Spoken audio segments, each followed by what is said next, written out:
मुरबाडवरून शहापूर येथे जाणारा cement concrete रस्ता अनेक महिन्यांपासून अपूर्ण पडला असल्यानं एक प्रवासी वाहतूक करणाऱ्या गाडीला जोरदार अपघात होऊन त्यात 3 जण गंभीर जखमी झाल्याची घटना घडली आहे। मुरबाड वज्राची वाडी येथे सिमेंट काँक्रीट रस्ता तयार करण्यात आला असून पुढे तो रस्ता बनवण्यात आला नसल्यानं इको गाडीच्या चालकाला रस्ता कच्चा आहे हे माहीत नसल्यानं हा अपघात झाला असून यात 2 महिलांचे पाय मोडले आहेत। अनेक जण गंभीर झाल्याची घटना घडली आहे।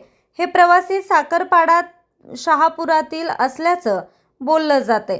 जखमींना शहापूर येथील सरकारी दवाखान्यात दाखल करण्यात आलं आहे। हा रस्ता तयार करण्यात येत नाही म्हणून अनेक वेळा आंदोलन करण्यात आलं, मात्र जाणून बुजून दुर्लक्ष का करत आहे असा प्रश्न तेथील स्थानिक ग्रामस्थांना पडलाय। न्यूज रिपोर्टर राजेश भांगे, आज 24 तास, ठाणे।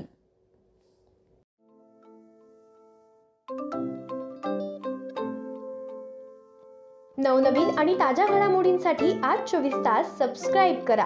त्याचबरोबर बेल आयकॉनवर क्लिक करा आणि मिळवा आमच्या बातम्यांच्या नोटिफिकेशन्स। तसेच आज 24 तासची प्रत्येक बातमी आपल्याला कशी वाटली हे कळवा, लाईक करून, कमेंट करून आणि आमच्या बातम्या शेअर सुद्धा करा।